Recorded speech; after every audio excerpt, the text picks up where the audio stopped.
to you. So you're going to just drive this PowerPoint from your end. And then, you can advance it, whatever. I'll have the PowerPoint ready, just in the event there's some issues or whatever. And then if I have to pull it up or something, you can just tell me next slide or whatever to advance it. But Sure. we probably won't get to that. We've been doing this for a while now.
Good afternoon.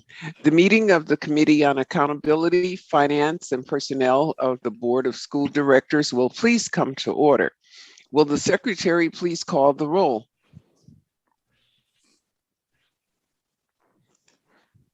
Director Carr? Director O'Halloran? Here. Director Peterson? Here. Director Taylor? In attendance. And Chair Herndon. Present. We have 4 committee members present. Thank you. I will now ask the Secretary to lead us in the Pledge of Allegiance. Members, please mute your devices.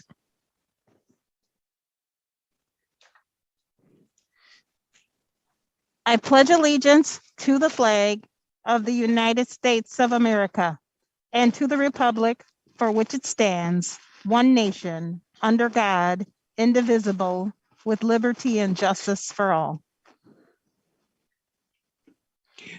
Thank you. We will now have an announcement regarding interpretation for the Spanish-speaking members of our audience. Buenas tardes. Esta junta escolar se transmitirá en español para aquellas personas que lo necesiten. Para escuchar esta junta en español, por favor marque el número 312-626-6799.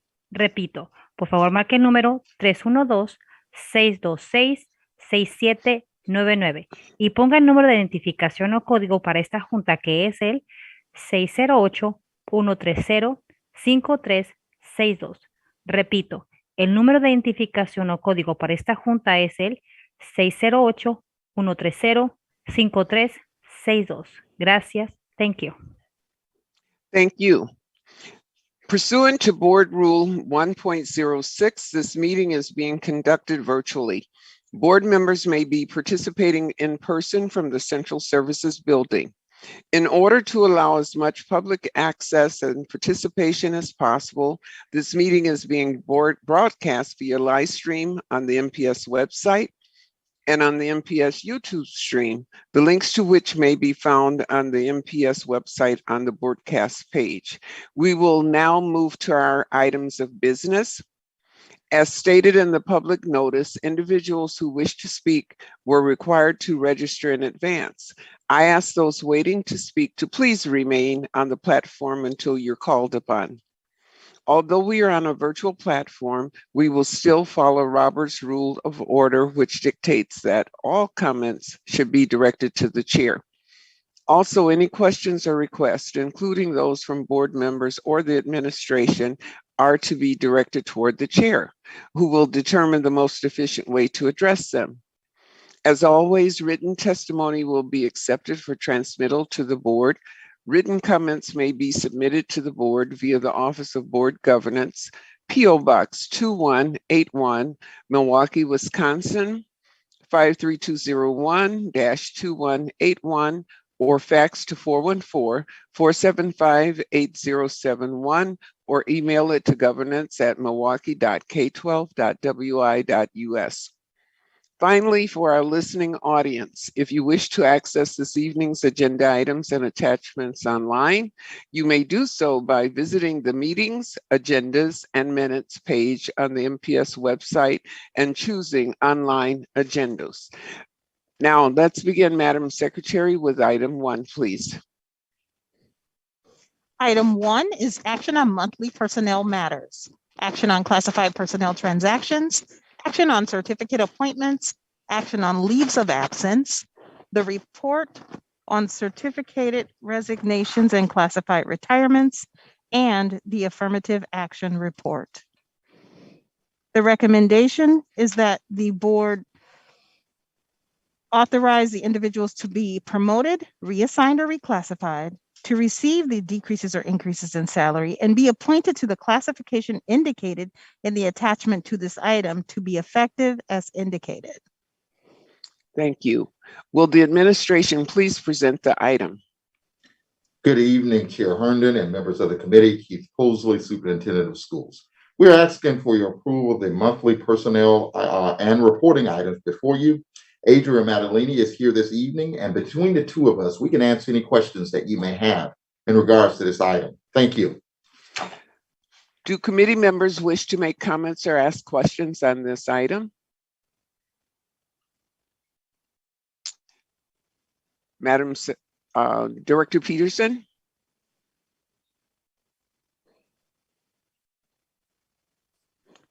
I believe your computer is still muted. Mine? No, did you call on Director Director Peterson? Peterson, yeah. I saw his hand up. His Okay. is muted. I think he is unmuting his microphone right now. One moment. Thank you.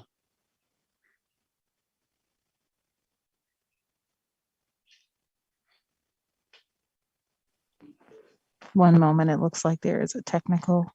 There Yeah. we go. Thank you very much for their patience.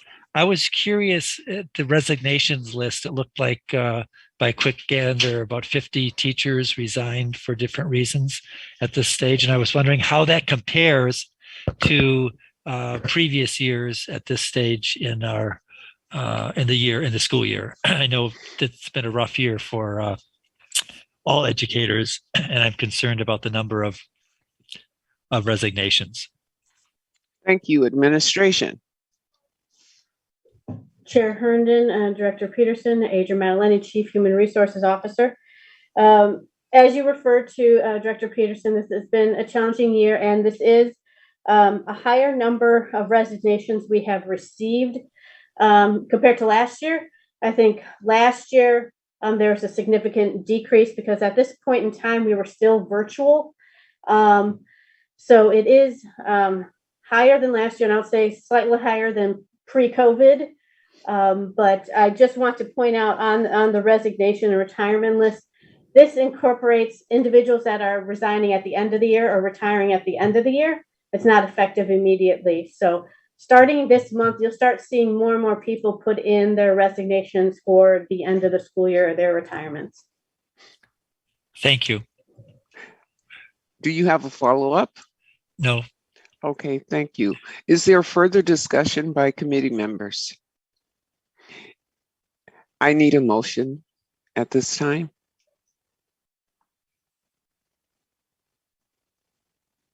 Director Peterson. I move acceptance of the administration's report. Thank you. Will the secretary please call the roll?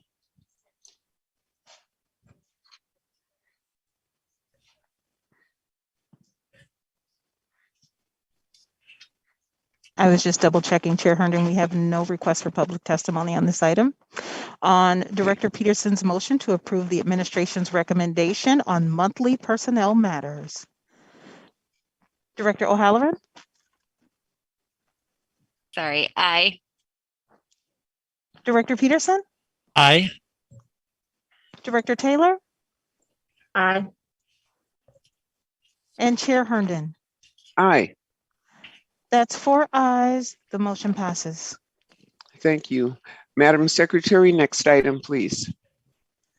The next item is item number 2, and that is action on recommended administrative appointments, promotions, reassignments and reclassifications, salary increases and decreases, and limited term employment contracts exceeding 60 days. The administration recommends that the board authorize the individuals to be promoted, reassigned, or reclassified to receive the decreases or increases in salary and be appointed to the classifications indicated in the attachments to this item to be effective as indicated. Will the administration please present this item? Chair Herndon and members of the committee, we're requesting your approval of this item as it outlines this month's administrative appointments, promotions, reclassifications, salary adjustments, and LTE contracts. At this time, I'm going to turn it over to Adria Maddaleni for some other comments. Adria. Thank you, Dr. Posley. Chair Herndon, members of the committee, Adria Maddaleni, Chief Human Resources Officer. I just wanted to highlight we have an updated list in front of you. We've got some new additions to people we added to the list this month, and then there's one salary correction on the second page. as I alluded to last month, doing everything I can to get people in as soon as possible, because any additional day we wait is an opportunity that they can find a position elsewhere. So we tried to bring in as many people as we can for this month. Thank you. Madam Secretary, do we have any public comment on this item? Madam Chair, we have no request for public testimony on this item. Okay, what is the pleasure of the committee with respect to this item? Director O'Halloran. I move we approve administration's recommendation. Is there further discussion? If not, will the secretary please call the roll? On Director O'Halloran's motion to approve the administration's recommendation on the recommended administrative appointments, promotions, reassignments, and reclassifications, salary increases and decreases, and the limited term employment contracts exceeding 60 days. Director O'Halloran. Sorry, aye. Director Peterson. Aye. Director Taylor. Aye. And Chair Herndon. Aye. That's 4 ayes. The motion passes. Thank you. Madam Secretary, next item, please. The next item is item number 3, action on a request for approval of job description for Payroll Manager 2. The recommendation is that the board approve the attached job description for the Payroll Manager 2 position. Will the administration please present the item? Chair Herndon and members of the committee, we are requesting your approval of the job description before you this evening for the position of Payroll Manager 2. Adria Maddaleni is here with me this evening, and between the two of us, we can answer any questions that you may have at this time. Thank you. Thank you. Do committee members wish to make comments or ask questions on this item? I don't see any hands. Madam Secretary, do we have any public comments on this item? Madam Chair, we have no request for public testimony on this item. Okay, what is the pleasure of the committee with respect to this item?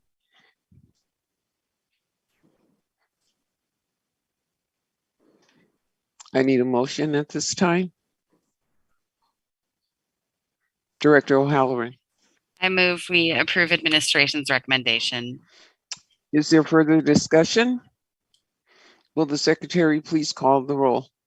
On Director O'Halloran's motion to approve the administration's recommendation for a request for the approval of the job description for Payroll Manager 2. Director O'Halloran.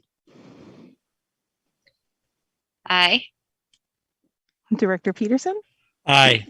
Director Taylor. Aye. And Chair Herndon. Aye. That's 4 ayes. The motion passes. Madam Secretary, next item, please. The next item is item number 4, which is action on the receipt of the fiscal year-end 2021 audit reports. The recommendation is that the board accept the following documents as attached to this item. And that's number 1, the 2021 ACFR financial statements. Number 2, the reporting and insights from 2021 audit, June 30th, 2021. Number 3, the Milwaukee Board of School Directors Early Retirement Plan. And number 4, the Milwaukee Board of School Directors Early Retirement Plan for Teachers. And number 5, the report on federal and state awards. Thank you. Will the Office of Board Governance please present this item? Yes, Madam Chair. This item is before you as a routine item that comes before the board to give us a fiscal update on what is happening relative to audit. We do have our external audit partners with us, prepared to present the report tonight. Thank you.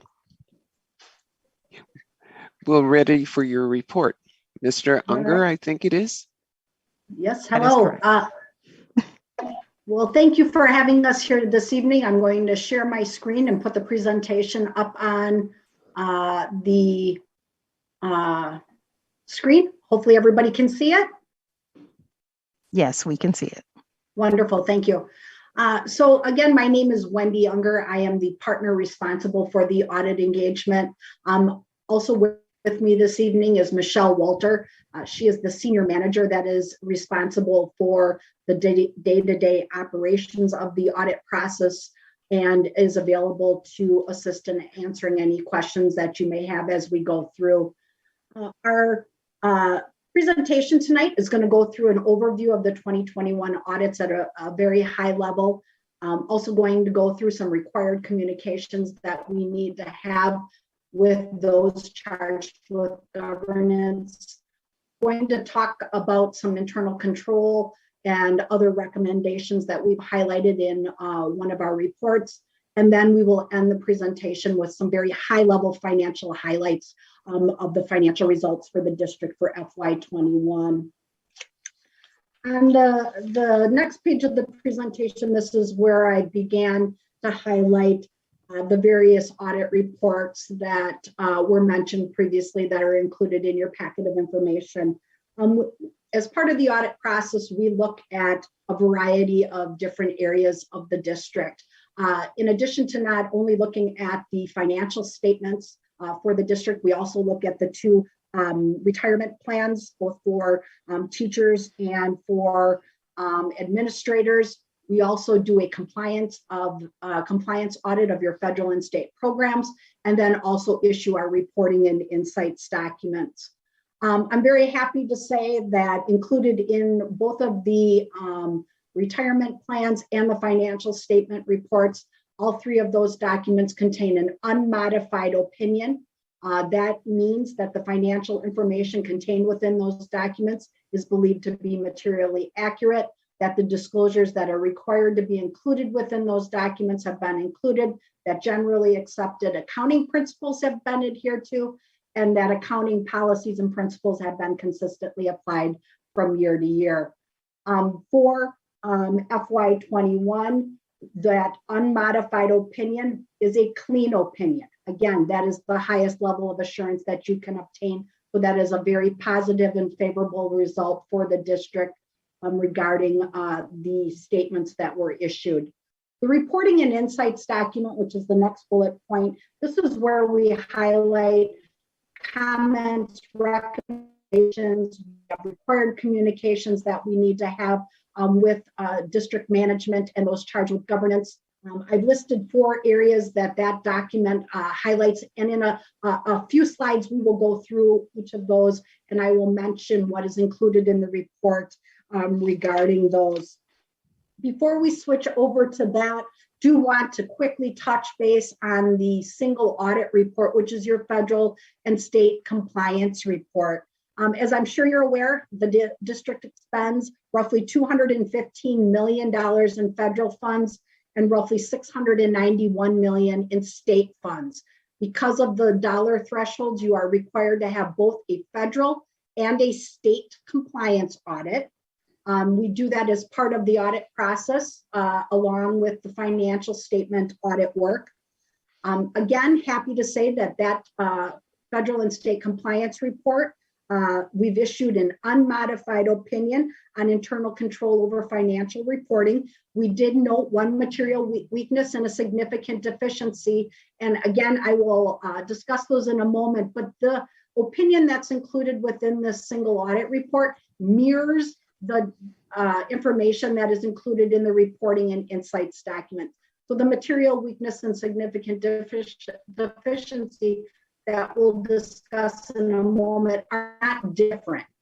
They're the same as what we will talk about, so it's not in addition. The items, though, that I do want to highlight from this report is when we evaluate the federal and state programs that we are required to for compliance with the regulations and the compliance requirements that those programs require, we did note 1 federal compliance finding and 6 state compliance findings.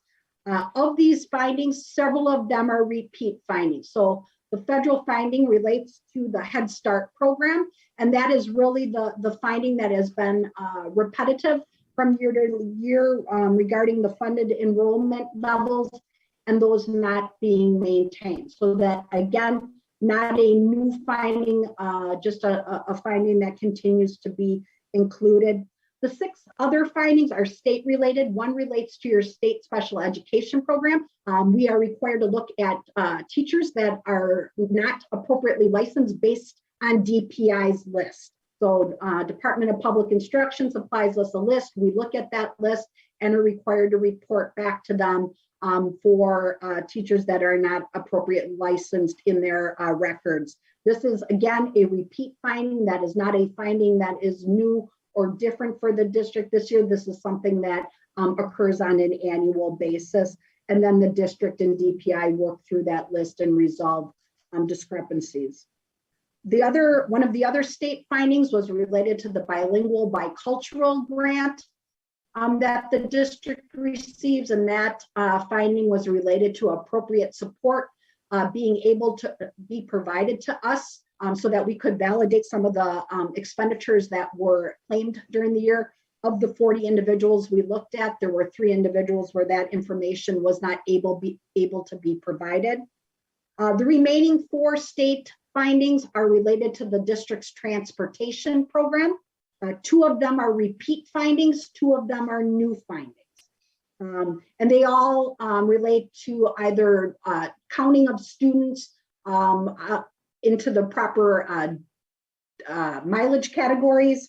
I'm looking for proof that the student was transported at least once. And then the last one related to reporting students that receive specialized transportation also on the regular transportation list. So again, those are the 7 findings related to the federal and state programs, and they are listed in detail in the documents that you do have. Moving to the next page, this is where we begin the required communication section. This is information that is included in your reporting and insights document.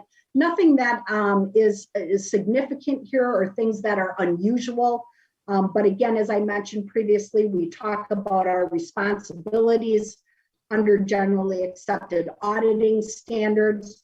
Our responsibility is to express an opinion on the financial statements. We follow generally accepted auditing standards in reaching our conclusion. Another reminder is that we plan and perform the audit to obtain reasonable assurance, not absolute assurance, that the financial statements are free of material misstatements. We do not look at every transaction, but we do validate and look at what we believe is an appropriate number to provide a opinion under our standards. Again, we're also required, our responsibility is to render an opinion on the compliance with the federal and state award programs. And I mentioned that on the previous slide, the opinions that were issued. During FY21, there was a change in accounting standards for the district, and that was GASB 84. So that's a new GASB, refers to Governmental Accounting Standards Board. They're the organization that develops the policies and accounting principles that we need to follow in auditing governmental entities. And GASB 84 changed the way you report fiduciary activities. So if you think about in the past, the district had student activity funds, trust funds, those were all evaluated for appropriateness as a fiduciary fund during FY21, and those that were no longer allowed to be reported as such were moved and restated into the district's general fund during the year. You will note that in the footnotes of the district, there is a restatement footnote, and that is again the adjustment of roughly 7 million of moving these funds out of the fiduciary activities and into the general fund as required under the standard. So again, not an error or a mistake, just a change in standards that requires a change in reporting. Also included in that communication, we talk about the various estimates that are included within the district's financial statements. Again, nothing new in this area. Keeping in mind that your largest estimates are your OPEB and pension liabilities. You also include compensated absences, self-insurance. Most of the data within these estimates is provided via actuarial reports that are given to us as part of the audit process and evaluated for appropriateness and reasonableness during the audit process. The last item noted on this slide talks about audit adjustments. There were 2 audit adjustments that were noted during the audit process. One related to recording activity related to the OPEB, or the other post-employment benefit obligation, and the other was related to the long-term capital improvement trust, a transfer into that fund. On the next page, again, any uncorrected misstatements, we are required to bring those to your attention. There were none, which means that any and all adjustments that we found during the audit process were recorded in the books of the district, and none of them were noted as immaterial and not being recorded. Other information and documents containing audited statements, we're not aware of any other documents that contain audited statements besides any type of debt issuance documents. We had no disagreements with management. We thank them for their cooperation and participation in the audit process. Went relatively smoothly. And we are not aware of management consulting with any other accountants outside of Baker Tilly. On the last page of the required communication, any issues discussed to attention to us as your auditors was done in a normal and customary nature, and nothing led to a change in our relationship or a change in selection because of that. And at the very last point, again, difficulties encountered in performing the audit, we received full cooperation. And again, we thank the finance area for all of their cooperation.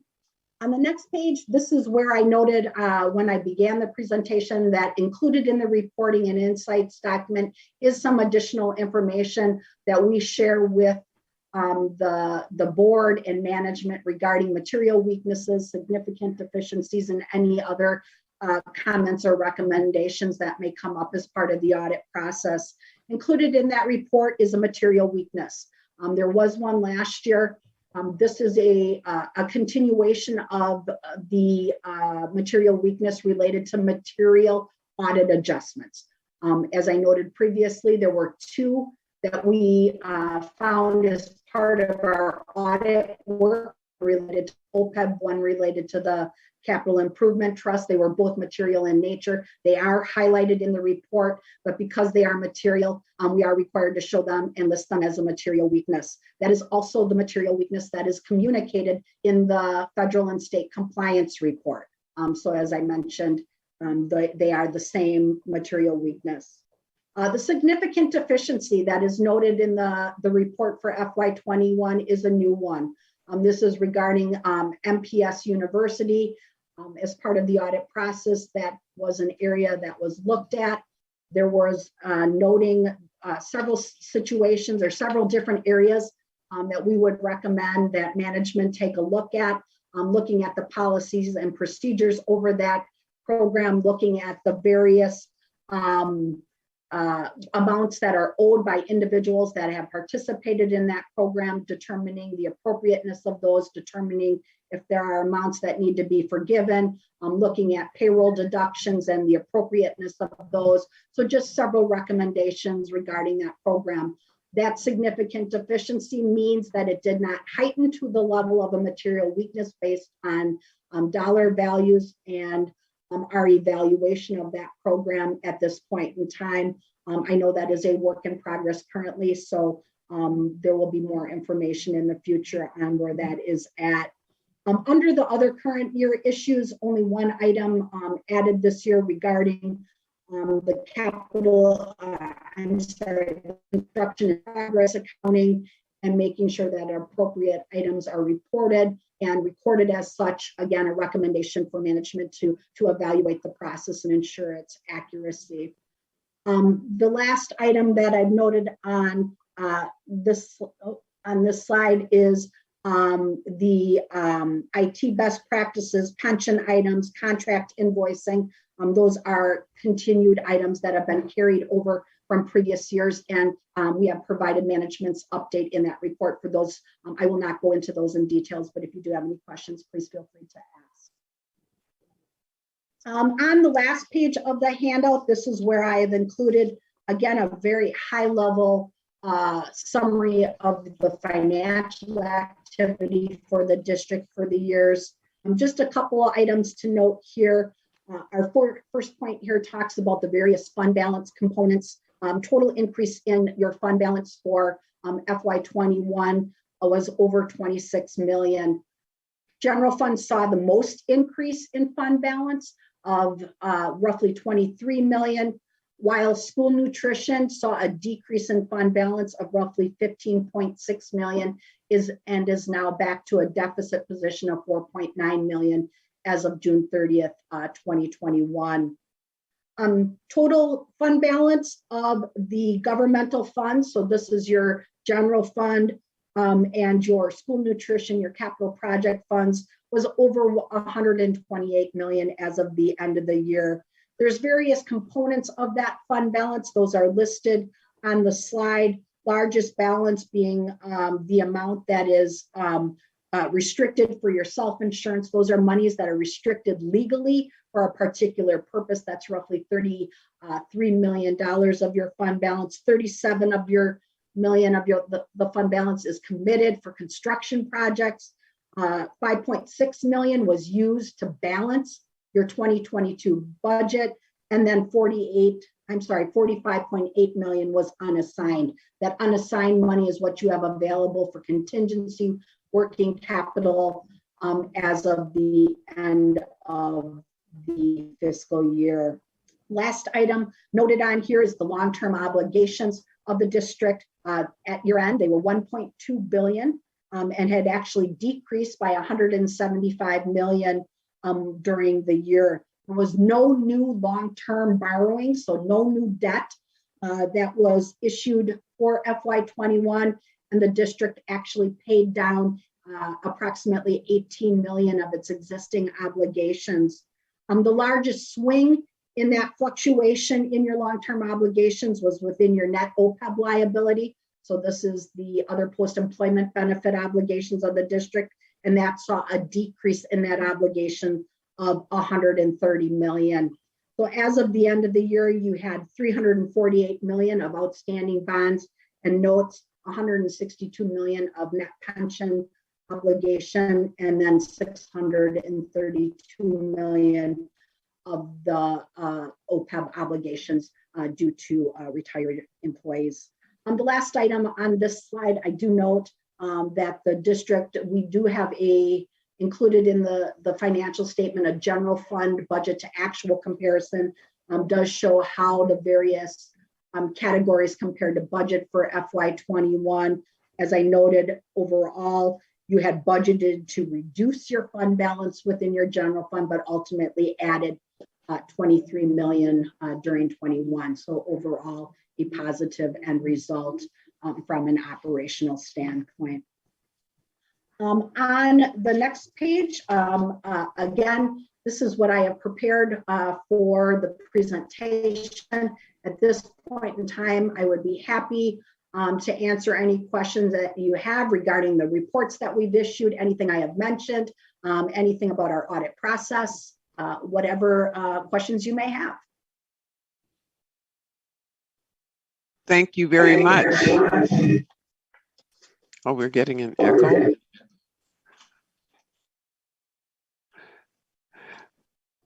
Do committee members wish to make comments or ask questions?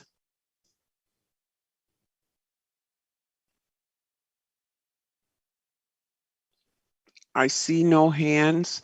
President Peterson. Okay, President Peterson, go ahead, please. Thank you. Thank you for that report. I think I caught that the OPEB obligation went down by over 100 million, and I was just curious if you could explain how that occurred and if that's, well, a little more detail to that. Go ahead, Ms. Unger.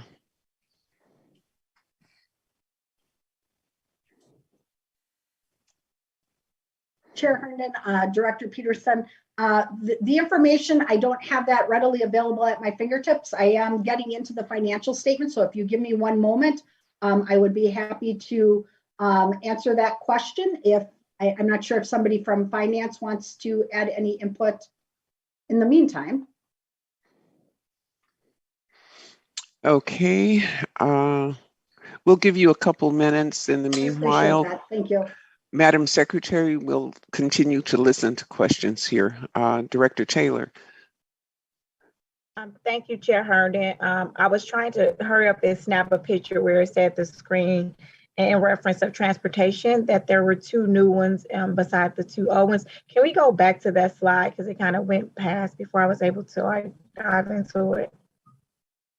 Thank you very much. Are there any more questions? Okay. Madam Chair, we do have I wanted to go back to the slide. I wasn't able to capture the transportation differences. There said there was 2 before, and now there are 2 additional ones. I would like to know what that was. Okay, so one was transportation. In the meanwhile, we'll go to Mr. Chasen. So thank you, Chair Herndon, Matt Chasen, also Accountability Efficiency. I was just going to provide some information related to President Peterson's question related to the OPEB liability. The total liability, which is the total obligation that we have, that actually did decrease as a result of some actuarial experience differences between what we had expected and what actually took place. Additionally, there were some changes to some actuarial assumptions, and that had an overall effect of reducing the total liability. Now, the net liability is then what's left over after what we have is the funded portion. Now, in FY21, we had an uncommonly good net investment income return year. The OPEB trust fund made over $42 million in investment income. So that combined with our budget allocations ended up producing the percentage that is now funded in the OPEB to almost $282 million, which is, it's now almost a third funded, which is nearly 3 times what it was just 5 years ago. So hopefully that provides some perspective, and Ms. Unger can certainly add or correct if necessary. Thank you. Okay, thank you. Ms. Unger, are you ready for the first question there? Yes, and as Chair Herndon, members of the committee, Director Peterson, as Mr. Chasen mentioned, there is a page in the audit report that does highlight the activity for the OPEBs. During FY21, the actual OPEB liability saw a decrease of 32 million, really related to the various changes in actuarial assumptions that are made for the actuarial report. The largest change was a change in benefit terms, which saw a swing of almost $100 million over 2020. Also, the item that Mr. Chasen noted regarding the funded portion of the plan, which are the investments that plan holds, saw an increase of over of almost $1 million during the year. So a combined fluctuation in all of those areas results in that decrease in the actual net liability of the 130 million. So I hope that's helpful. I'm not sure if wonderful.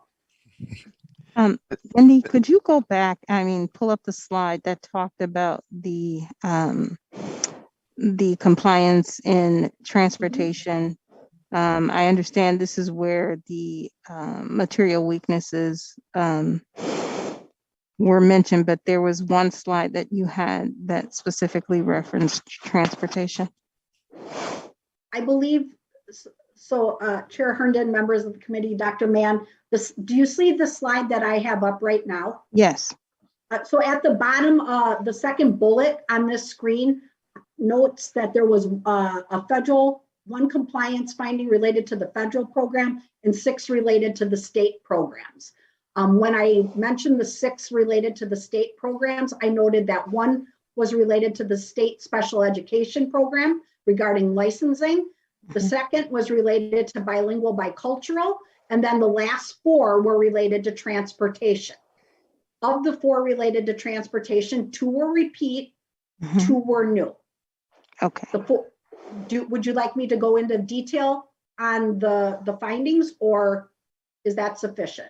I think that is sufficient for the request, but where in the report can the directors find the exact deficiencies that you were speaking about? So included in the report on federal and state awards, which is a separate document that was issued as part of the audit process. Towards the back of that report, all 7 compliance findings are listed by program individually. So there is significant detail included in those findings in that report. It is not part of the slide presentation that I have put together, but again, it is included in that report in detail. Thank you. Madam Chair, I think Director Taylor's in the queue. Right, I was fixing to go to her. Director Taylor. Thank you. That does help, I guess. And I don't know if it's not able to retrieve it today, but I guess I wanted a little more detail on the 2 new ones. I know the 2 other one was passed, but it was 2 new ones, and it just didn't really give me details on what those are. So if I can't get it today, I would definitely like to get it as soon as possible in reference of the transportation one. Michelle, are you? Go Michelle, ahead, please. Sorry, Chair Herndon, members of the committee. Michelle, are you able to offer insight on the 2 new findings? I'm able to. So Director Herndon, members of the committee, the 2 new findings related to transportation revolve around, the first one is incorrect mileage. So there were several students that were included in a mileage bucket of over 13 miles transported to the location when really they fell somewhere in the buckets that were below that. So that was problem number 1 that transpired into a finding. The second item that was a new finding in 2021 was that students who receive specialized transportation only for special ed purposes are not allowed to be claimed for both special education and regular transportation. And there were, once again, in this case, there were 21 students who were noted that were included on both of these listings. Thank you very much. Director Taylor, does that answer your questions? That does, for now, Chair Herndon, thank you. Okay, Director O'Halloran. Thank you. Sorry to take us back to a topic previously discussed, but when we said that the OPEB, it's like the 3rd funded now, does that potentially collapse the timeline? Because I know we were looking at potentially having it fully funded by a certain date, maybe 20, don't quote me on that. I'll let somebody else say the exact date, but is the potential then that that would be fully funded sooner than we had anticipated or planned for? Okay, thank you. I'm not sure which one of our speakers, Mr. Chasen or Ms. Unger, want to take that one. It's your choice. I'll kick off, Chair Herndon, Matt Chasen, Office of Accountability and Efficiency. So yeah, we'll have to wait until the next actuarial snapshot to confirm. But I would say that the current performance was higher than what was predicted. Now, of course, this is all averaged over decades, right? So we sort of smooth out a really good year with what could be some bad years on the horizon. But currently, we would actually be projected to reach our fully funded date earlier than the last snapshot that was produced by our actuary. But I would reserve any judgment until the actuary has the opportunity to do the next snapshot. Hopefully that answers your question. Madam Chair, Yes. members of the committee, these numbers are also predicated on exactly what President Peterson talked about earlier, is the number of retirements, right? So once all of the retirements are in and the actuarial comes with a projection and the level of funding that we would put forward, we would have a better picture, a full picture of what that obligation looks like and how soon it could be funded. And I see Martha Kreitzman in the room. I think Martha can add to that information. Ms. Kreitzman, go ahead, please. Chair Herndon, members of the committee, Martha Kreitzman, Chief Financial Officer. And I would agree with statements that were made, but I'd also kind of want to be very conservative, that we don't want to change that date because of some of the things that Matt did mention. We will have good years and bad years, as far as funding. And some of the prepayment was also to help cushion that for future years when maybe our funding doesn't land as well as it did in 21. Thank you. Is there more discussion needed on this item, or is everyone done at this time? Okay, seems everyone is okay. Madam Secretary, do we have any public comment on this item? Madam Chair, we have no request for public testimony on this item. Okay, what is the pleasure of the committee? Director O'Halloran. I move we accept the reports as attached to this item. Thank you. Is there further discussion? If not, Madam Secretary, please call the roll. On Director O'Halloran's motion to approve the recommendation of the Office of Board Governance to accept the reports as listed in the item. Director O'Halloran. Aye. Director Peterson. Aye. Director Taylor. Aye. And Chair Herndon. Aye. That's 4 ayes. The motion passes. Okay, Madam Secretary, next item, please. Thank you. Thank you, Wendy. Thank you, Michelle. Thank you, Paul, for this annual report. The next item on the docket is item number 5, action on communication 2122C-003 regarding a request to rename the Custer Stadium. The recommendation is that the board approve the renaming of the Custer Field to the Jimmy Banks Field located inside of Custer Stadium. Thank you. Will the administration please present this item? Chair Herndon and members of the committee, the Office of School Administration and the Office of Board Governance received multiple requests to rename Custer Stadium after former MPS student and soccer player, MSOE and Milwaukee area children's soccer coach, and the 1990 World Cup player, Jimmy Banks. Taking the request in consideration, collaboration took place between administration, OBG, and the Banks family. Through the collaboration, it has been agreed upon that the Custer playing field inside of Custer Stadium should be named the Jimmy Banks Field. This evening, we're asking the board to approve the renaming of the Custer Field to Jimmy Banks Field. We are happy to answer any questions that you may have at this time. Thank you. Thank you. Do committee members wish to ask questions or make comments at this time? Director Taylor.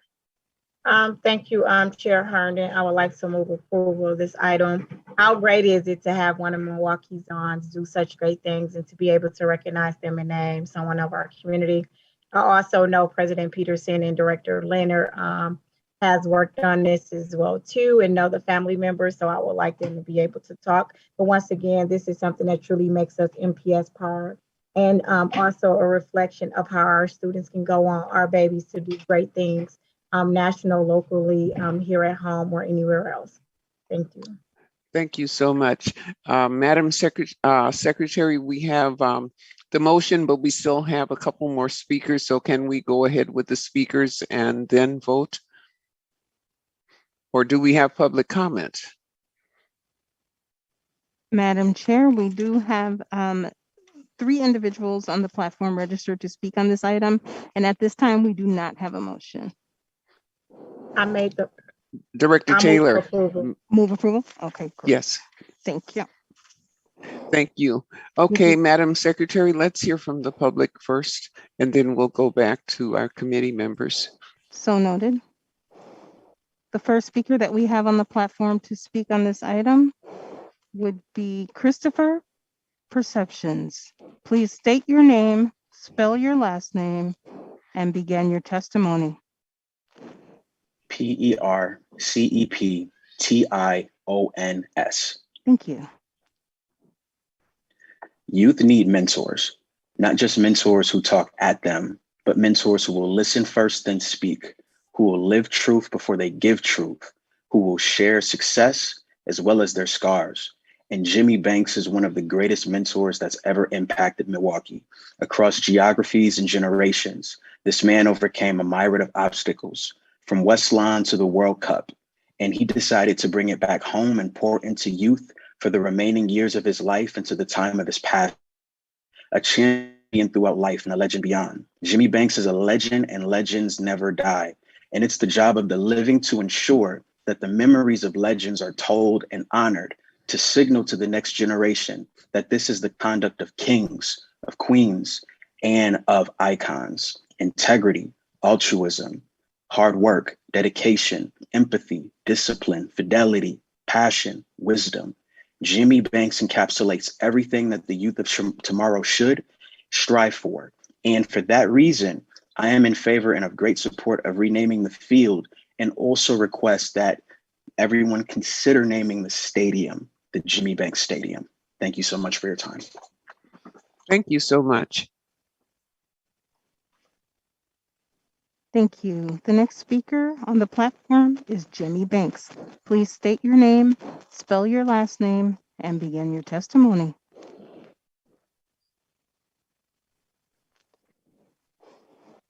Okay, Jimmy Banks is the next speaker. Please state your name, spell your last name, and begin your testimony. Jimmy Banks, Banks. Thank you.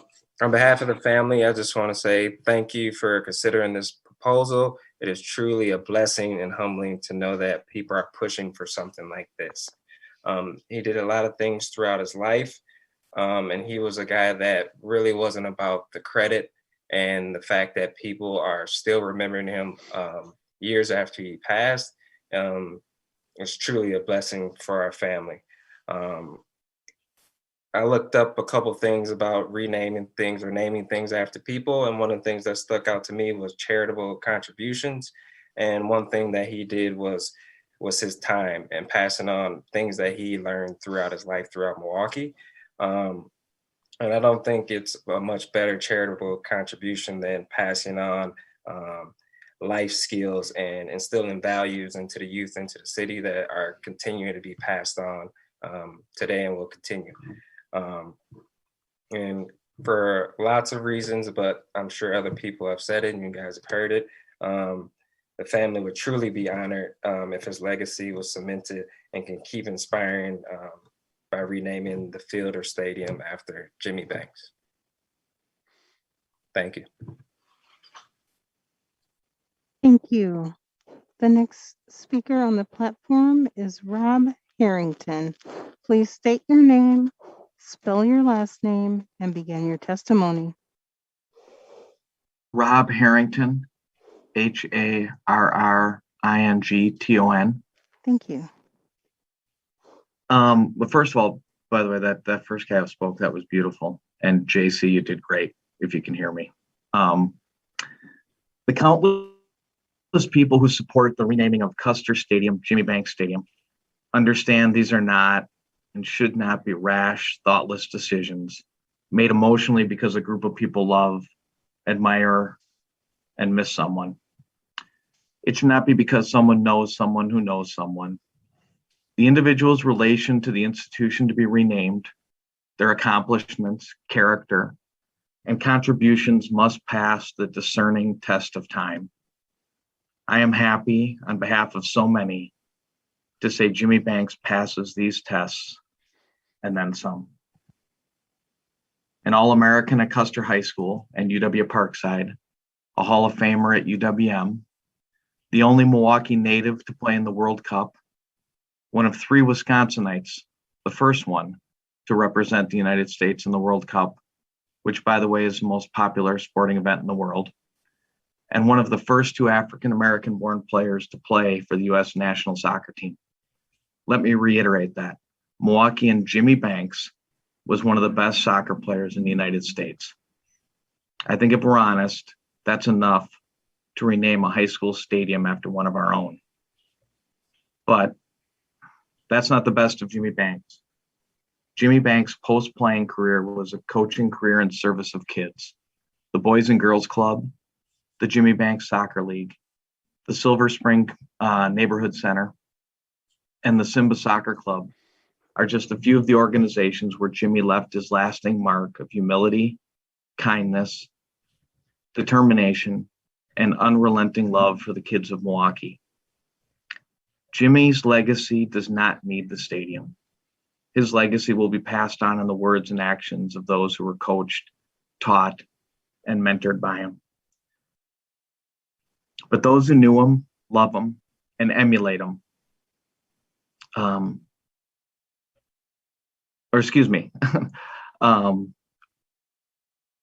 because it's like or those who knew him, love him, and emulate him. I apologize for my misstep there.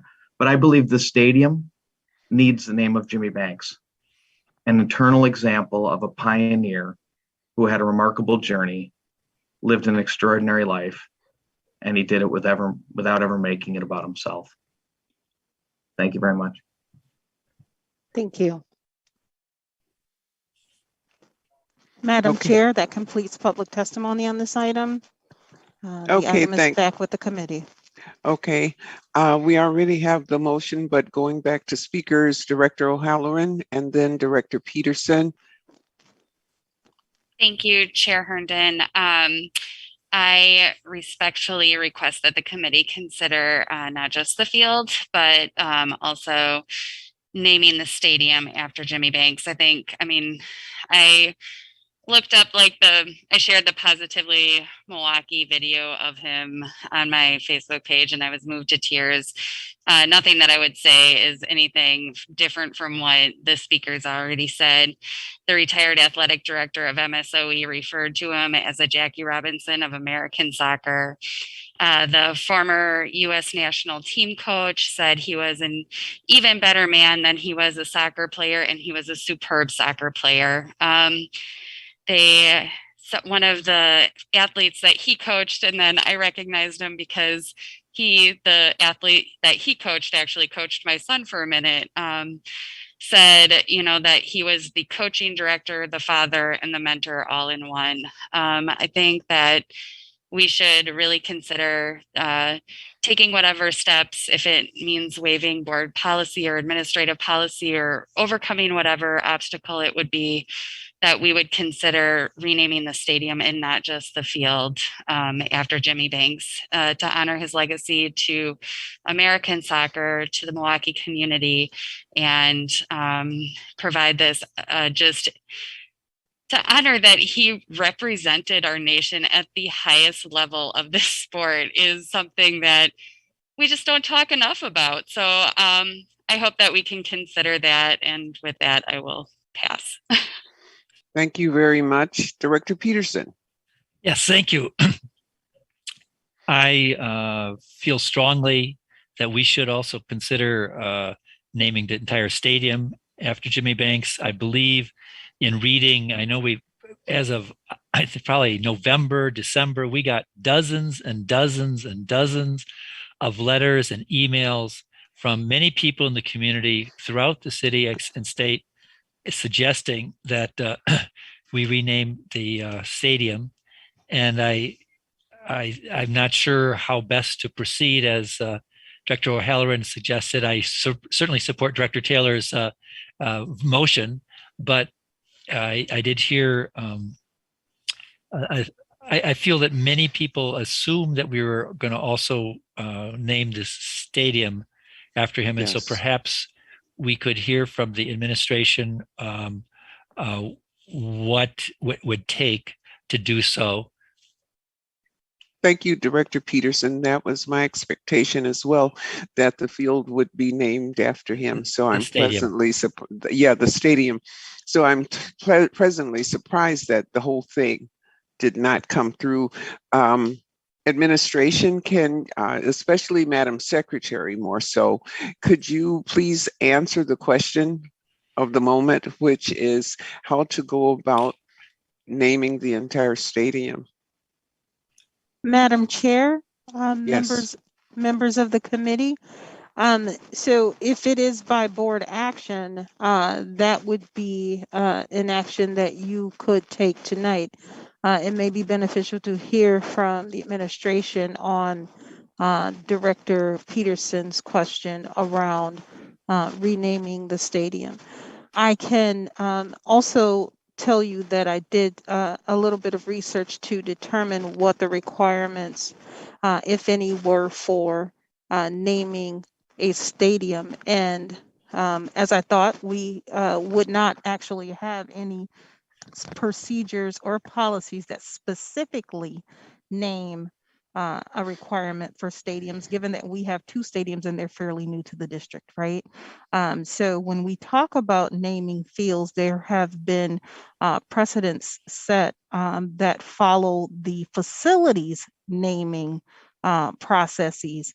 And so when it comes to fields, field houses, and stadiums, those had been governed by the facilities policy. And so it is up to, it is at the will of the board if you would like to set procedure or policy around naming fields, field houses, and stadiums. And I will turn it over to Dr. Posley at that point. Thank you. Dr. Posley. Chair Herndon and members of the committee. And, basically, I would just say the administration is open to whichever direction we want to proceed. And the administration was operating off of that we have the autonomy as an administration to rename fields. And that is what we brought forward because we were under the impression that we could not do a stadium without board's approval. Okay. To do so, to change policy to do so. Okay, thank you very much. My next question would be, Director Taylor, would you like to modify your motion? And Madam Chair Secretary? Herndon, yes, and I was under. Madam Secretary, is that okay with you? So noted. Thank you. Go ahead, Director Taylor. Thank you. The reason why I brought the one part and not the other one, because I too was told, because it was fairly new, that we didn't have board statute to rename the whole thing, and that's why I wanted to bring forth the field. But I am definitely for renaming the whole thing after such a great individual. So, yeah. Thank you very much. So you want to make that a motion and we will then vote.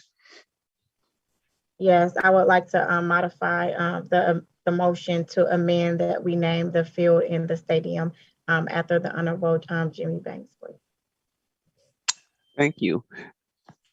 What Madam go ahead. Chair and members of the committee, again, the policy around facilities is silent on stadiums because we only have 2.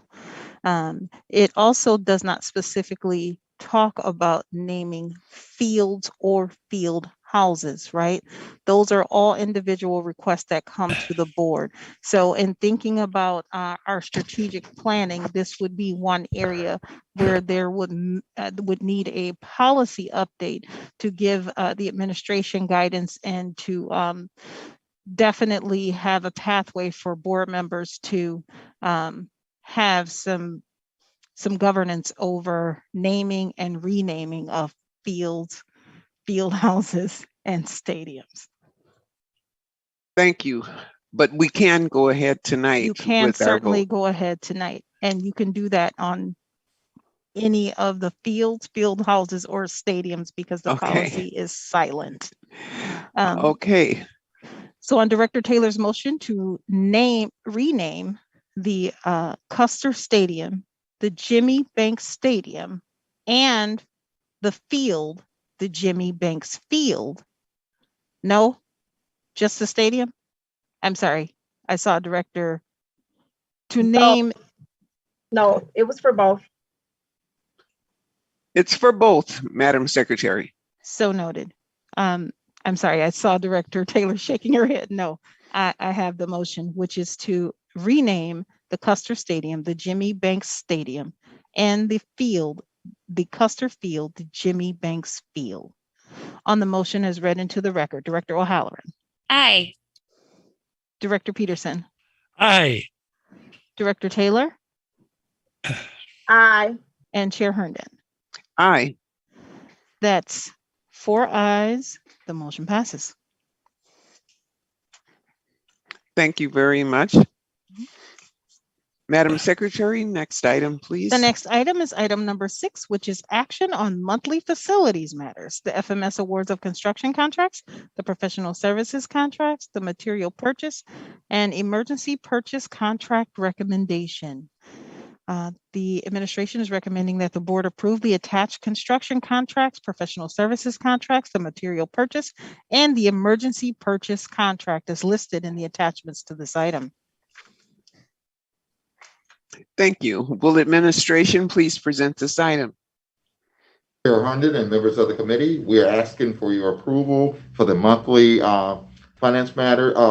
facilities matters as it relates to contracts and purchases and recommendations. Sharon Kane is here with me this evening, and between the two of us, we can answer any questions that you may have. Thank you. Thank you. Do committee members wish to make comments or ask questions? I see no hands. Madam Secretary, do we have any public comments on this item? We have no request for public testimony on this item. Okay, what is the pleasure of the committee with respect to this item?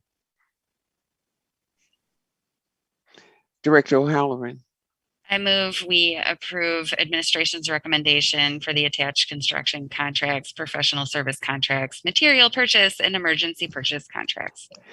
Okay, is there further discussion? If not, will the secretary please call the roll? On Director O'Halloran's motion to approve the monthly facilities matters as outlined in the attachments to this item, Director O'Halloran? Aye. Director Peterson? Aye. Director Taylor? Aye. And Chair Herndon? Aye. That's 4 ayes. The motion passes. Okay, Madam Secretary, next item, please. The next item is item number 7, which is action on monthly finance matters. That includes the change orders in excess of $25,000, the acceptance of the reports on revenues and expenses, the monthly expenditure control report, the report on school funds transfers, the report on contracts under $50,000 and their cumulative totals, and the report on monthly grant awards and the acceptance of donations. The administration is recommending that the board accept the donations as listed in the attachments to this item with appropriate acknowledgements to be made on behalf of the board. Thank you. Madam Secretary, let's see here. I kind of lost my spot. No problem. Will the administration please present the item? Chair Herndon and members of the committee, we're asking for your approval of the monthly finance matters. Janine Adamczyk, as well as Martha Kreisman, is here with me this evening. And between the three of us, we can answer any questions that you may have. Thank you. Thank you very much. Do committee members wish to ask questions or make comments on this item? Okay, Madam Secretary, do we have public comment on this item? Madam Chair, we have no request for public testimony on this item. What is the pleasure of the committee with relation to this item? Director Peterson. I move approval of the recommendations of the administration. Thank you. Is there further discussion? If not, Madam Secretary, please call the roll. On Director Peterson's motion to approve the administration's recommendations relative to the monthly finance matters. On the motion as read into the record, Director O'Halloran. Aye. Director Peterson? Aye. Director Taylor? Aye. And Chair Herndon? Aye. That's 4 ayes. The motion passes. Thank you. Madam Secretary, next item, please. The next item is item number 8, which is action on the awards of exception to bid contracts. The recommendation is that the board authorize the exception to bid contracts as set forth in the attachments to this item. Thank you. Will administration please present this item? Chair Herndon and members of the committee, we are asking for your approval of the acceptance to bid contracts. The team is here with me this evening and we are able to answer any questions that you may have in regards to this item. Thank you. Thank you. Do committee members wish to make comments or ask questions on this item? Okay, Madam Secretary, do we have public comments on this item? Madam Chair, we have no request for public testimony on this item. Okay, what is the pleasure of the committee on this item? We need a I motion. move approval of the item, Madam Chairwoman. Was that Director Taylor? Mhm. Thank you. If there's, Yes, I'll move approval of the item. Thank you. thank you very much. Is there further discussion on this item? If not, Madam Secretary, please call the roll. On Director Taylor's motion to approve the administration's recommendation relative to the award of exception to bid contracts. Director O'Halloran, Aye. Director Peterson, Aye. Director Taylor, Aye. and Chair Herndon. Aye. That's 4 ayes. The motion passes. Okay, Madam Secretary, next item, please. The next item is item number 9, which is action on the award of professional services contracts. The recommendation is that the board authorize the professional services contracts as set forth in the attachments to this item. Will administration please present this item? Chair Herndon and members of the committee, we're asking for your approval of the professional services contracts. Janina Dumchat is here with me this evening, and between the two of us, we can answer any questions that you may have. Thank you. Okay, do committee members wish to make comments or ask questions? Okay, Director Peterson. Yes, could the administration provide a little more information about the proximity learning incorporate and how that helps the district? Okay, administration. Chair Herndon and members of the committee, I will turn you over to Natalie Anderson. Natalie. Good afternoon, Chair Herndon, members of the board. Proximity learning will offer acceleration opportunities for our students. Students will be able to meet graduation requirements through the use of proximity. Okay, follow up, Director Peterson. No, that sounds good to me. Thank you. Okay, Madam Secretary, do we have public comment on this item? Madam Chair, we have no request for public testimony on this item. Okay, what is the pleasure of the committee on this item?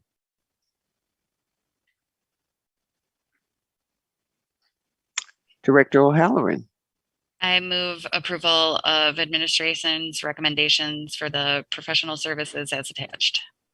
Okay, is there further discussion on this item?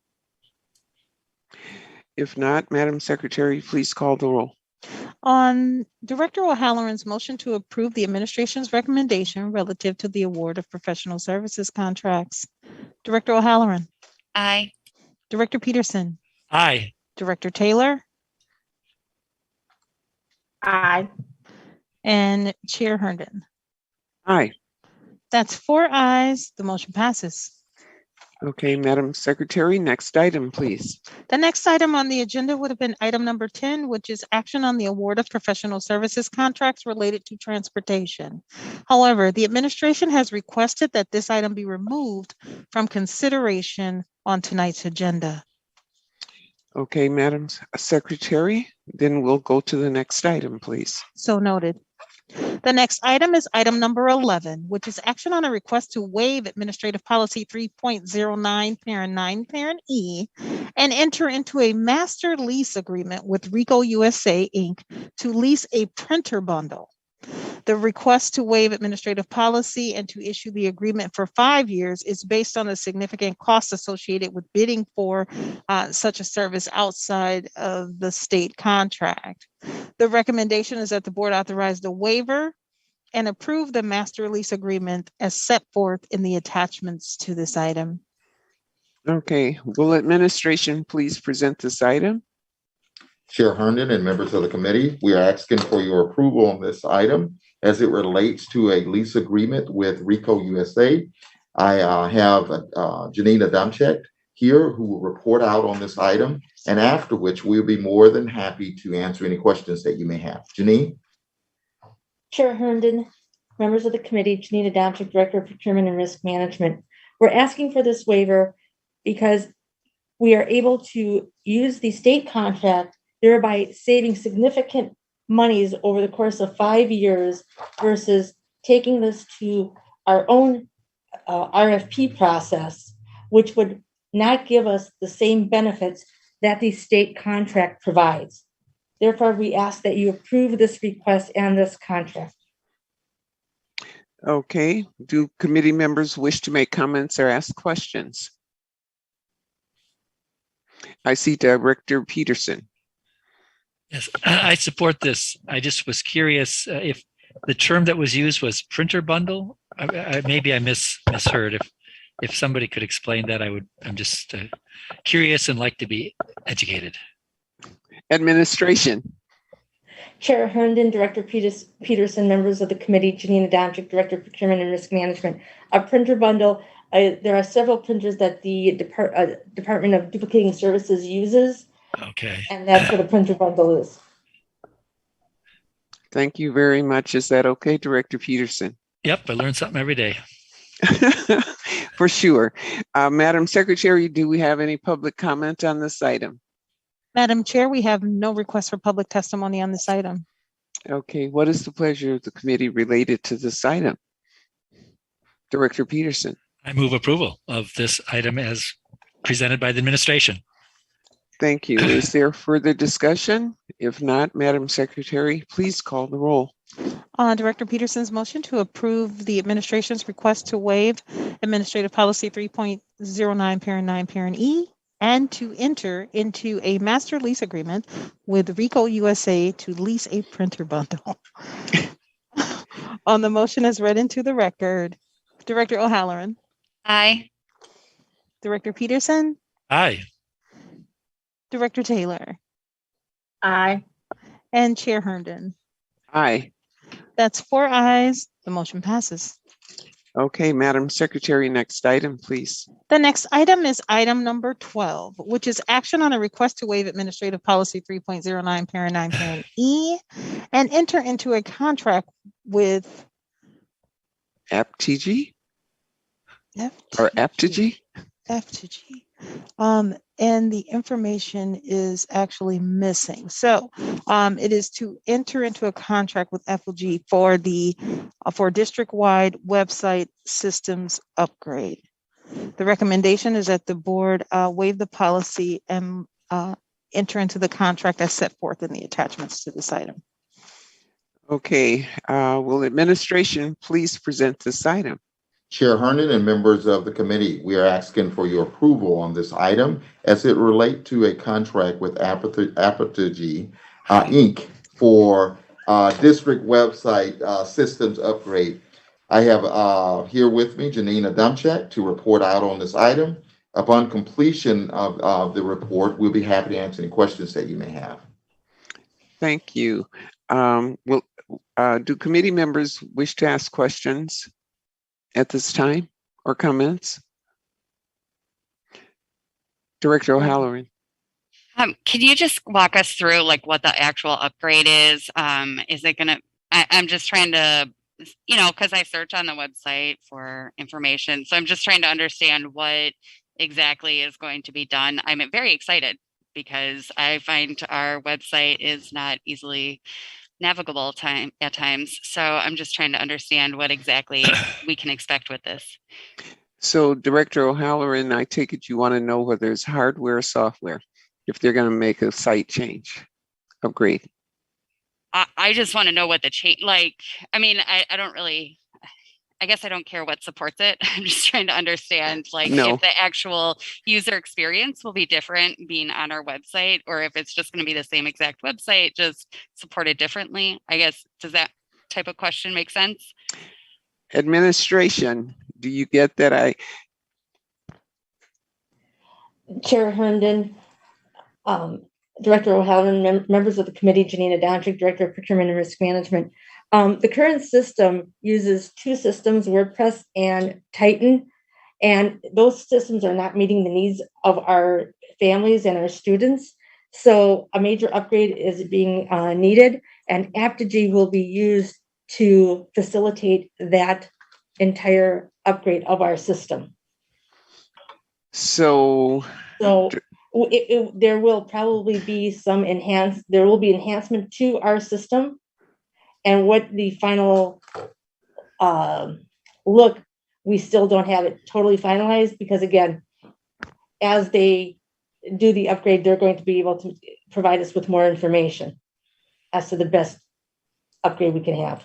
Chair Herndon and members of the committee, I'm gonna also ask Chad Myers to jump in on this as well. Okay. Chad?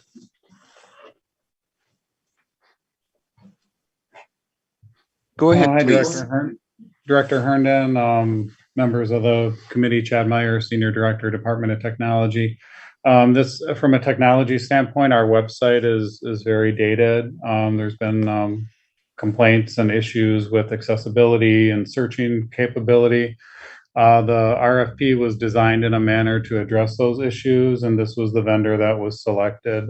It's our understanding that the entire website will be, I think they're going to start with school sites and then the district website. It will all be revamped and basically from a technology standpoint in a modern supported format.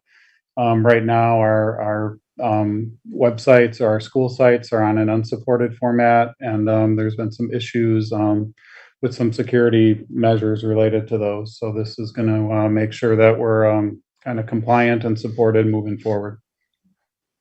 Thank you very much. Are there any more comments? Otherwise, I'd like to pass the gavel. Director O'Halloran, follow up. I just wanted to, yes, follow up directly related to that. I'm really excited to hear about that because, like, just for instance, my son is in 7th grade. I'm looking at schools for high school. I don't feel like we're getting, like, the website as it's currently designed. I don't think it has enough information to help parents inform their decisions. And so I hope that as the process moves forward, that you incorporate users who don't frequently use the website, whoever is doing the design, have them sit down and say, like, this is how I would search for things, or this is the information I would like as a parent, because sometimes I think inside our bubble, like, we understand things that maybe the actual people we serve don't use the same nomenclature. They may think of things in a different way. And so I hope that we can incorporate the actual end users' input as we design these upgrades. So thank you so much. And with that, I will pass, since Director Herndon, you had a question. Yes, I had a question. So will you take the gavel then? So noted. I have it. Director Herndon.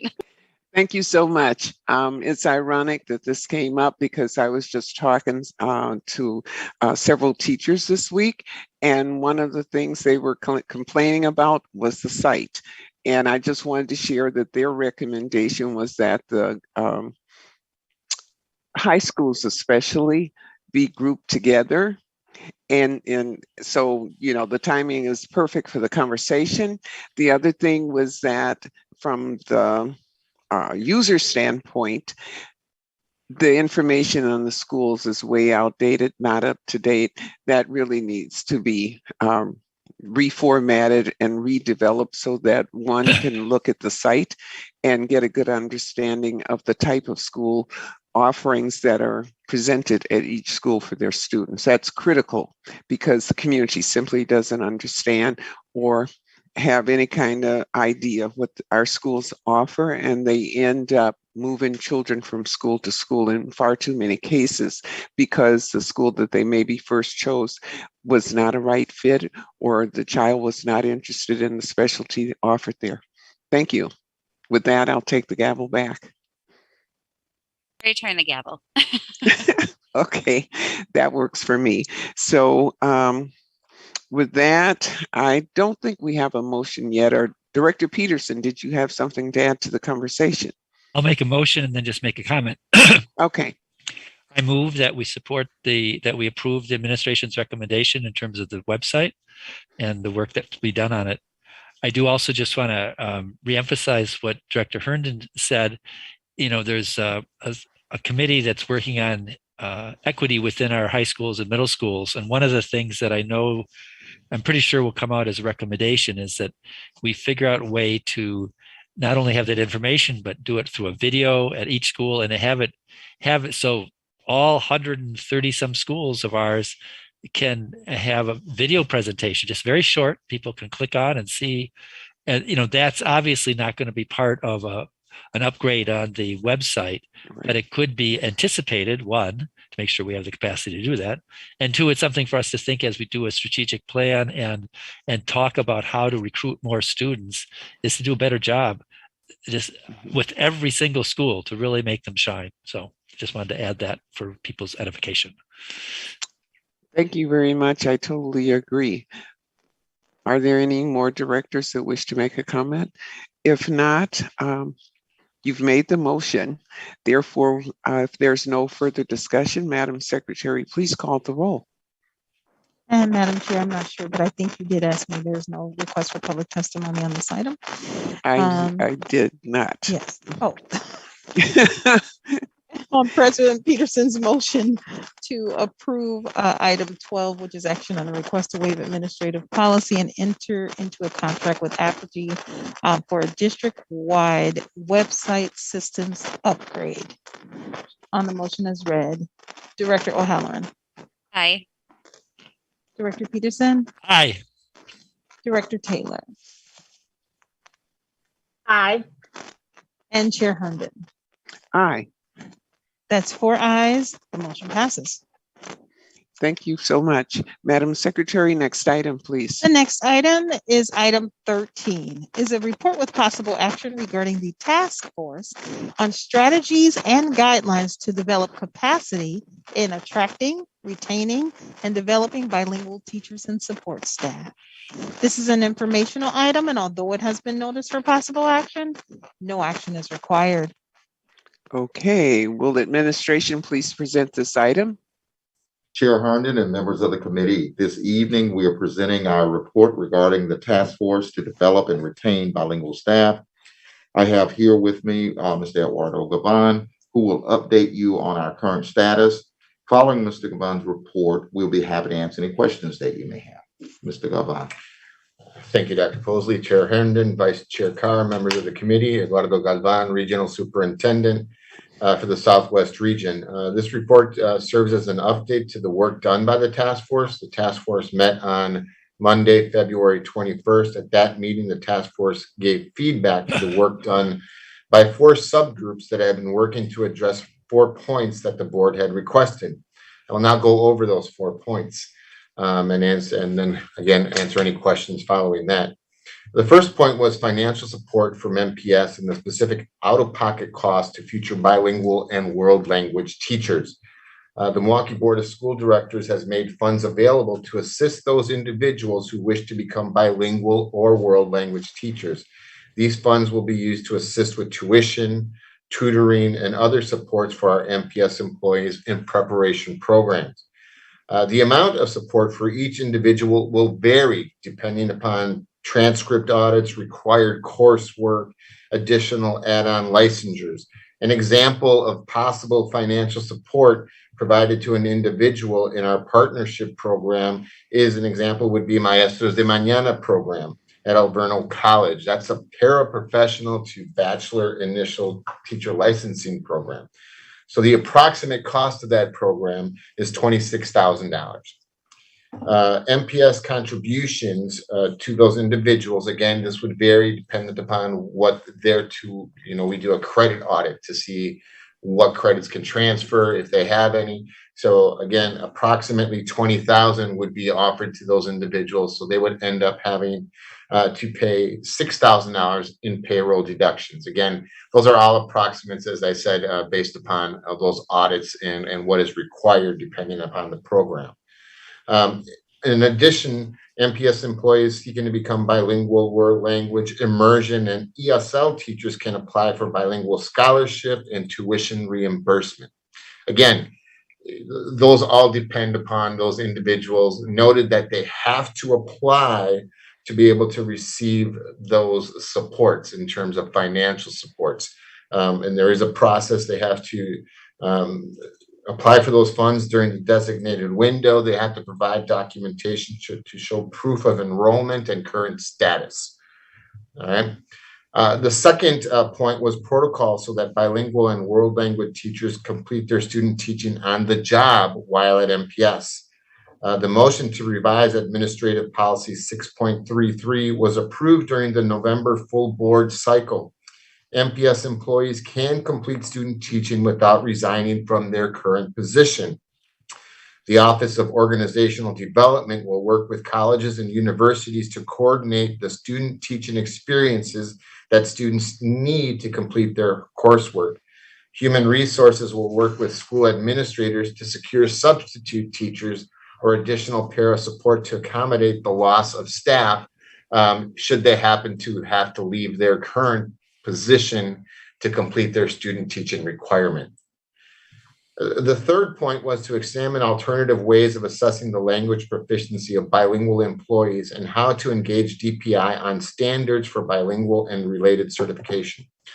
So MPS will continue to work with partner programs and universities to assist our MPS employees complete DPI requirements to ensure the teacher candidates are successful in obtaining a valid teaching license. MPS will offer our support to employees to pass the FORT, Foundations of Reading, EdTPA, or any other university and DPI requirement. That support will be given in the form of tutoring sessions, ongoing professional development. Milwaukee Public Schools cannot supersede the requirements set by universities and the Department of Public Instruction as they pertain to licensing requirements. But again, we will do everything we can to support those individuals. Again, that extends to whether that's ESL supports. Again, we had mentioned FORT supports, tutoring, coordinating again with the partner universities because they are required to offer their students those supports as well. External candidates who seek employment must take the ACTFL test. Again, so that is something that is a universal test in terms of that is the most widely accepted test that our universities do administer.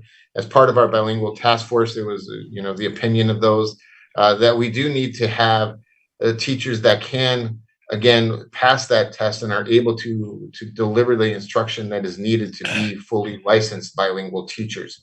So that will be continuing as well. Finally, the fourth point was to examine the most efficient and effective way to reorganize programs and support systems to advocate and nurture educators for the expansion of bilingualism in MPS. So the transition of MPSU pathway programs occurred already. That move was made to move those pathway programs from organizational development to the Department of Human Resources. Programs and supports are directly aligned to support employees.